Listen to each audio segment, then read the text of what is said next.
A Zona Norte, ela é, historicamente, né, uma zona, em pensando o direito à cidade, em Natal, uma zona apartada da cidade, né? Ela há uma dinâmica de, de exclusão de uma região, de exclusão de acesso a serviço público, de exclusão de acesso à própria cidade, né? Há em Natal um sentimento de a Zona Sul era dividida por bairros, né? Você tem Ponta Negra, você tem Capim Macio, você tem Tirol, você tem Centro, a Zona Leste e a Zona Sul, tem esse eixo. A própria Zona Oeste já é mais reconhecida pelos seus bairros e as territorialidades, elas têm especificidades, né? E a Zona Norte, ela é a Zona Norte, né?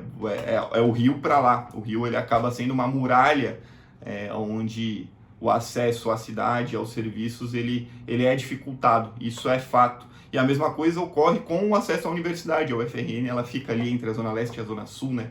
Então você tem um pouco, eu acho que dessa dinâmica de montar um cursinho popular na Zona Norte e ser a primeira unidade da rede Emancipa na Zona Norte, ela tem esse marco de disputa da cidade, de dizer para o jovem estudante ali da Nossa Senhora da Apresentação, do Igapó, enfim, do Pajuçara, a gente tinha, enfim, do eixo da Norte, porque a gente tinha aluno de Extremosa, inclusive, nessa primeira turma, era uma turma bem bacana e bem diversa, de diversos bairros da cidade. Tinha também esse caráter de dizer que não só a universidade, a vaga na universidade pública era deles, mas que a cidade como um todo era deles. Que acessar a universidade na Zona Sul tinha a ver com acessar a cidade na Zona Sul, tinha a ver com direito, porque isso acaba tornando a dimensão da educação totalizante como ela é, né? O transporte ser dificultado da Zona Norte para a Zona Sul, você tem que debater transporte, debater o preço para se acessar a cidade,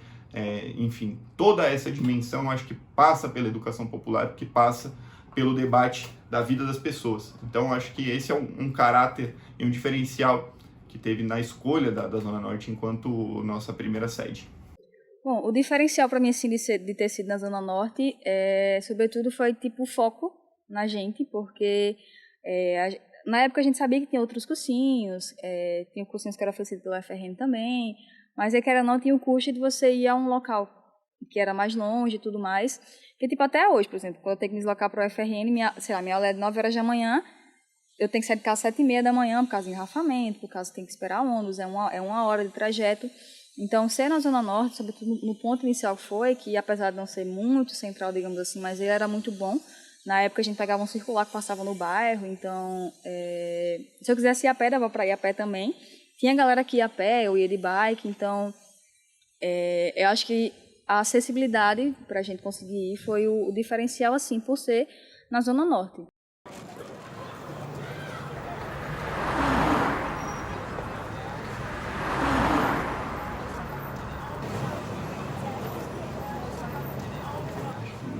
Foi em 2017, nós tivemos ali as nossas primeiras reuniões. O Emancipa surgiu disso, de um contato de 6, se eu não me engano, educadores, Manu, Andrei, o Coveiro, enfim, foram alguns, Janson estava ali na primeira turma, e aí foi a partir desses 6, 7 educadores que a gente montou ali o primeiro núcleo, fizemos a primeira formação e abrimos inscrições. E aí foi nesse processo de abrir inscrições que esperávamos uma sala, inicial Emancipa com uma sala, um projeto bem modesto, mas com uma certeza, a educação ela é demanda em todos os lugares, em todos os cantos do país. A juventude ela quer ter acesso à educação, ela quer ter acesso à universidade, infelizmente é um direito negado. Então, as nossas projeções pessimistas de uma sala de 30, eu era ainda mais otimista quando pedi a sala da direção na escola Iapsara Aguiar, da Zona Norte de Natal, pedi 3 salas para que a gente pudesse usar no cursinho. E eu era o mais otimista da turma. As pessoas, os outros educadores com medo, achando que isso não ia. Eu lembro de conversar muito com o Will, nosso fundador, e o receio era, bom, vamos montar esse projeto, será que vai dar certo? Será que a gente vai conseguir? Será que os alunos vão se interessar? Será que vai ter demanda? E aí, numa aposta otimista, pedi 3 salas e fui atropelado pela força que se tem na educação popular, pela força que a educação tem na juventude brasileira. Quando nós tivemos, enfim, 800 inscrições, começamos os trabalhos com 9 salas.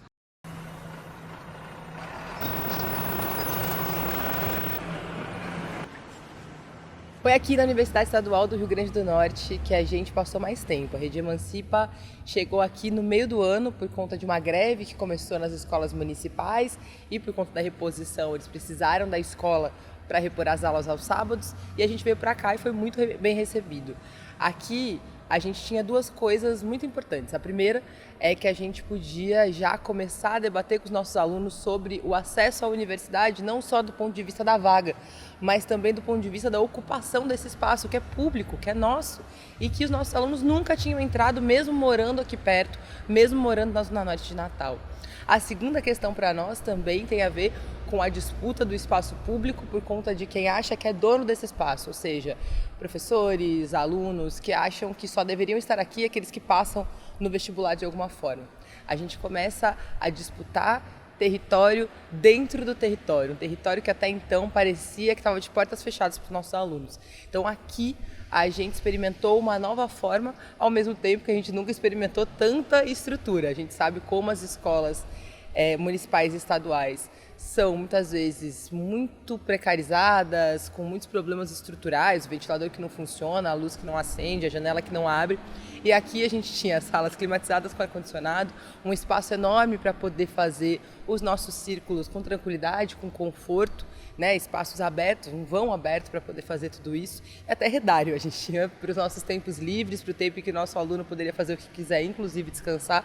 A gente tinha redes disponíveis para eles. A gente teve acesso a todos os espaços aqui da UERN, podendo utilizar tudo que tinha, vivendo, claro, a precarização da universidade pública, porque muitas vezes faltava papel higiênico, muitas vezes faltava água. O próprio diretor nos contava dos problemas que enfrentava para poder pagar a luz, para poder colocar qualquer coisa que melhore a sala de aula, mas certamente o melhor lugar de estrutura que a gente teve em comparação com as outras escolas. E aí outras memórias que eu tenho também é da galera se ajudando mesmo, para pagar uma passagem. Eu lembro que às vezes que a gente normalmente passava o dia todo no cursinho. Então nem sempre a galera conseguia voltar para casa, porque às vezes era um pouco longe, então tinha que trazer de casa. Eu lembro que a gente tinha os micro-ondas também, então tipo, que a galera que quisesse esquentar comida poderia usar o micro-ondas. Mas nem todo mundo conseguia trazer, ou porque não dava tempo, ou porque não tinha em casa. Então a galera se ajudar, sei lá, dar 50 centavos. Ou eu lembro que eu mesma eu fazia um pouco de comida a mais, então ou eu levava na vasilha separada, ou levava um talher a mais, então às vezes o colega não tinha o que comer e a gente tipo, se juntava, hoje eu trouxe tal coisa, vamos comer tal coisa. Então a gente se dividir, então essa ajuda mesmo que a gente tinha, e que, às vezes era uma coisa que partia da gente mesmo. Eu acho que quando a gente começa com as discussões de tipo assim, a galera tem que se ajudar, você, não é porque você, sei lá, você tem uma condição melhor que você é diferente dele, você pode ajudar ele. Então, o que eu trago muito, o que eu me lembro muito, sobretudo, dessa ajuda que a gente tinha, não só de alimentação, de passagem também, do professor chegar e falar assim, tipo, tá aqui a passagem para a volta para casa, por exemplo. Porque por mais que fosse relativamente perto, mas às vezes, sei lá, a gente saía de 4h30, 5 horas, por exemplo, se for uma mulher da vida que vá andando, fica um pouco complicado para ir para casa. Então, eu lembro do professor ajudar, a gente vem fazer vaquinha, digamos assim, para ajudar a galera aí. E eu acho que organização também, eu lembro que a gente, no primeiro ano, a gente tinha as organizações por turmas, então, como é aos sábados, não tem o pessoal da limpeza, então a gente se organizava para, sei lá, limpar o banheiro, limpar a sala. Eu lembro que a gente ficou com isso em mente, que eu levo até hoje, o sentido de, tipo assim, do cuidar do espaço.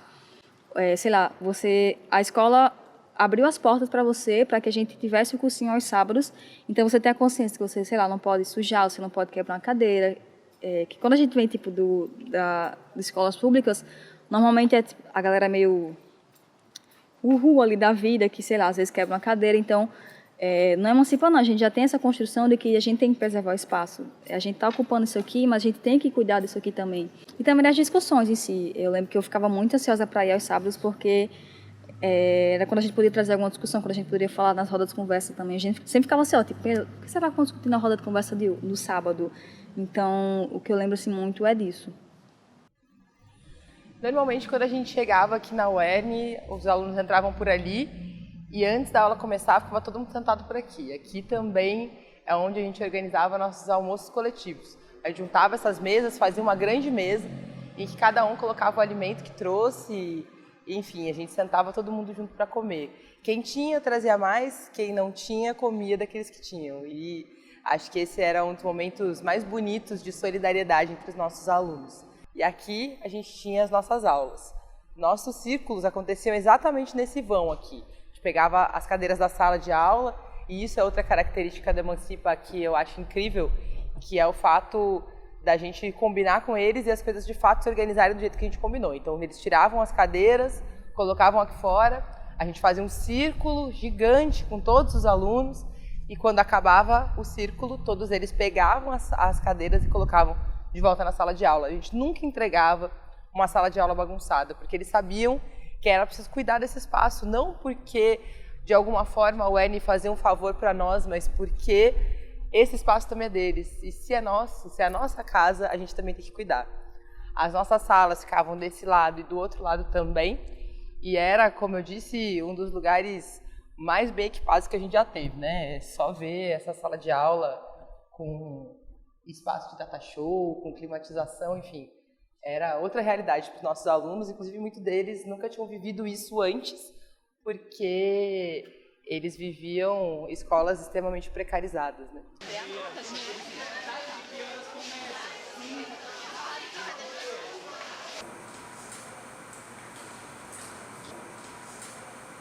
Bom, nós já tínhamos eu acho que tem um elemento importante.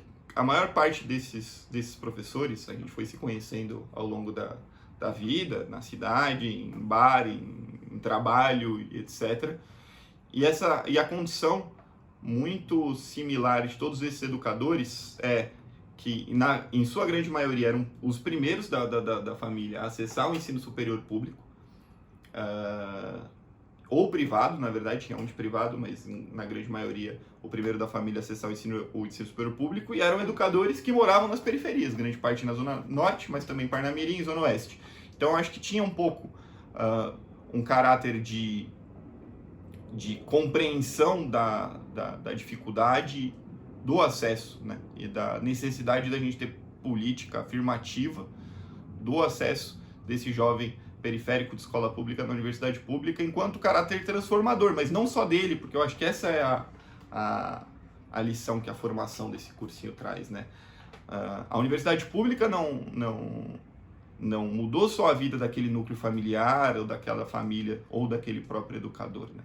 E sim, de toda uma geração que depois se formou através do Emancipa, que pôde acessar a universidade pública, os que também não passaram, que puderam ter uma experiência, porque isso também é uma coisa importante e também sempre permeou a nossa construção, construir um espaço que seja para os que são aprovados na universidade, mas também construir um espaço para os que não são aprovados na universidade. Um espaço de debate, um espaço de formação, tanto que nós tínhamos pessoas que frequentavam o cursinho que não iam, de fato, prestar o Enem, que estavam ali, enfim, encontrando um espaço de debate crítico, de formulação de conhecimento, um espaço acolhedor para que as próprias experiências fossem contadas. Então, acho que a gente debatia e construía e tentava consolidar justamente algo nesse sentido. Um espaço de educação, mas também um espaço de acolhimento, um espaço de debate da realidade, um espaço onde as realidades, os conhecimentos pudessem ser compartilhados. E eu, assim, individualmente, era o que eu dizia quando eu ia conversar com os alunos em todas as aulas, dizia, gente, vocês não podem ficar quietos, eu não vou ensinar geografia para vocês, o que eu posso trazer é alguns conceitos da academia, mas quem vive a cidade, quem reconhece a cidade, quem entende as dinâmicas da Natal profunda, Natal que não está nos livros de geografia, porque afinal de contas ainda as histórias e as territorialidades fora dos eixos principais da economia são deficitárias nos livros didáticos. Então, o que eu dizia para os alunos eu quero conhecer a cidade. Eu construí o cursinho também, era eu conhecer a cidade, era eu poder ter relação com o território em que eu era, enfim, recém-chegado. Pelos professores mesmos que eu tive lá, de tipo, que normalmente tem aquela relação hierárquica, né? Professor e aluno, o professor está aqui, você está aqui, e tipo, não emancipa não, sempre tinha essa parte de vocês, a gente é igual. da mesma forma que o professor tem a acrescentar para o aluno também tem o que acrescentar com o professor. Que a gente costuma ter muito aquela ideia, que é da parte da licenciatura e tal, quando entra na universidade, aquela coisa enraizada de que, sei lá, o aluno, por exemplo, é uma folha em branco e você vai começar a escrever nele ali, tipo, o conhecimento e tudo mais. E, tipo, o Emancipe e as instituições da universidade me trouxeram que o aluno ele não é uma folha em branco. Ele é um aluno que ele já vem com a história dele, já tem, sei lá, a história da avó dele, que, vamos supor que a avó dele, sei lá, seja quilombola ou seja indígena, já vai ter uma história para ele. Então, o olhar que eu trago como educadora hoje, depois de Emancipe, depois de estar concluindo a universidade, é esse, de que o aluno ele não é uma folha em branco, o aluno ele tem as suas raízes, ele tem as suas histórias, e que o que eu tenho que fazer não é silenciar o aluno, sobretudo conversar, tipo, deixar que o aluno se exponha e se mostre como pertencente da história. Agora o educador, cara, ele vai além, porque além dele ensinar o que você vai fazer, ele vai te ensinar a viver na sociedade. E esse é que é o ponto comum a todo mundo, porque no fim das contas a sociedade, somos humanos e a gente tem que saber viver em comum, né? A gente tem que saber entender o famoso olhar crítico, que tanto se fala nas palestras e nas pesquisas. Esse olhar crítico, o professor ele tem dificuldade, porque ele não consegue, quando ele é professor, ele não consegue entender que aquele cara que está ali aprendendo com ele não é só um cara que está ali para aprender com ele. E é isso que o educador entende. O educador entende que, cara, ali ele não está aqui só para aprender. E eu não estou aqui só para ensinar. Isso é que é Porque além dele precisar entender... Professores de química não me matem. Mas nomenclatura orgânica. Cara, que agonia que eu tenho da nomenclatura orgânica. E aí eu entendo que é importante porque, primeiro, existem provas que cobram. Importante. Provas que cobram, então ele precisa saber daquele conteúdo. E segundo, que se ele for uma pessoa que for seguir na área de farmacêutica, na área de pesquisa mesmo, ele precisa saber daquilo. Só que a sensibilidade é entender que, além de saber nomenclatura em química, o que é que eu posso ensinar para ele se ele não quiser fazer a prova ou se ele não quiser seguir na área de química. Porque aí nomenclatura se nomenclatura serve para isso, o que é que eu posso ensinar que não sirva para isso? E é aí que está a visão, é aí que está. Eu lembro de ter despertado muito isso na Emancipa. Principalmente quando quem trabalha na Emancipa, sabe que vive um eterno paradoxo. É cursinho ou não é cursinho? Isso é um paradoxo eterno. E que bom que ele exista. Que bom que ele exista, porque ele tira a gente do lugar. E foi lá que eu descobri que... Porque existiam alunos que eles estavam lá porque eles queriam passar no vestibular, nos Enems, mas eles estavam lá também por outros motivos, né? E a gente tem que explicar para eles que o vestibular não é o fim da linha. Não é o único caminho. Esse que é o ponto. Né? Que se ele quiser trabalhar com outra coisa dentro da sociedade, ele é livre para trabalhar com essa outra coisa. E quem sou eu para querer impedir que ele queira fazer outra coisa? Esse que é o ponto. A sociedade é muito mais do que só observar, do que só entender, do que só viver. É muito mais do que só viver. Né? E se a gente conseguir só viver, já está ótimo. Se eu só vivesse minha vida, estava ótimo. Mas além de viver, tem pessoas que precisam sobreviver. E é aí onde está a chavezinha que a gente tem que girar. Porque essas pessoas não precisam só viver. Tem gente que vai para a Emancipa, ela precisa... Porque ela acha que depois que ela fizer a universidade, ela vai sobreviver até esse espaço. E aí depois desse espaço, ela vai viver a vida dela. E aí a gente entende que não é bem assim. Né? A universidade ela é importante, mas ela não é salvadora. Né? Porque ela tem seus problemas e aí não só os problemas dela. Depois que termina ela, também tem os problemas. Porque os problemas da sociedade não se acabam e não são problemas isolados à universidade. Mas são pequenas estrelas que formam uma constelação que quando você entende o que é ser educador, você vislumbra o desenho que forma essa constelação. Né? O professor ele entende as estrelas, ele entende os pontos, isso aqui é importante discutir. Vamos discutir isso aqui. Eu lembro que uma aula, era uma aula de química, obviamente, no meu estágio, eu tinha que trabalhar proteínas. E aí eu já estava com todas essas várias visões formadas, né? E aí os alunos, obviamente, estavam cagando para a aula. Para que eles precisavam aprender sobre proteína? E aí eu lembro de ter trabalhado um texto com eles sobre a melanina, que é uma proteína. Só que o engraçado dessa proteína é porque é ela quem define a tonalidade da nossa cor. E aí, coincidentemente, a gente tem um problema social muito forte com relação à nossa cor, né? É engraçado, né? É engraçado para mim falar porque é uma questão de uma proteína. É a quantidade da proteína que você tem no seu corpo. E isso gera, dentro da sociedade, militâncias. E aí eu lembro que eu fui conversar sobre eles, sobre isso, né? E eu lembro de ter dado aula de química e explicado as ligações peptídicas, bereré, toda aquela coisa da química. Mas de ter discutido com eles que aquele conhecimento não se resumia à prova que eles iam fazer, mas se resumia para entender que um dos grandes problemas sociais que a gente vive hoje, que é o racismo, advém disso. Que é algo que é tão simples, mas que traz uma carga complexa tão forte, né, de trazer consequência para que pessoas se vejam de maneira negativa, para trazer consequência de que pessoas vejam outras pessoas de maneira negativa, né, de você... A queratina é outra proteína, que é uma das proteínas do cabelo. E para você entender que a quantidade da queratina, o formato dela, reverbera de uma maneira tão forte dentro da sociedade, né, de você não se sentir bem em aceitar os seus genes, né, a sua herança genética, a sua carga genética. E aí eu lembro de ter discutido isso com eles e assim, foi fantástico, né, eu levei a discussão para outra forma e foi uma aula de química. Esse que é foi uma aula de química.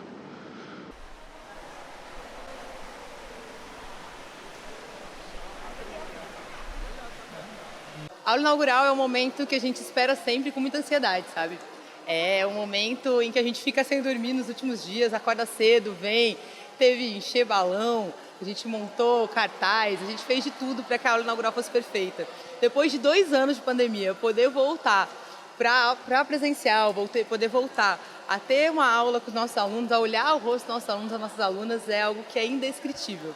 A gente falou muito aqui sobre a história do Emancipa, muito sobre quem nós somos e também falamos muito sobre algo que é muito importante para nós, que é o nosso mote Ninguém Fica para Trás. Esse é o mote desse ano da Rede Emancipa do Rio Grande do Norte e também é a forma como a gente enxerga a educação de maneira geral. Ninguém fica para trás porque depois de 2 anos a gente pode voltar a ter aula para aqueles que não têm computador em casa. Ninguém fica para trás porque a gente organiza almoços coletivos em que nossos estudantes podem se organizar juntos para ninguém ficar com fome ou ninguém não ir para a aula por causa disso. Ninguém fica para trás porque cada um e cada uma enxergam uma maneira coletiva de criar educação. Porque todo mundo junto vai criando esse processo coletivo. Hoje a gente falou muito sobre isso. A gente construiu comunidade, a gente construiu poder para as periferias. Então, para a gente, depois de 2 anos, poder voltar para o presencial e ter uma aula inaugural como a de hoje, com certeza fica para a nossa história e com certeza constrói para nós essa ideia que a gente vai botar sempre na cabeça. Aqui ninguém fica para trás.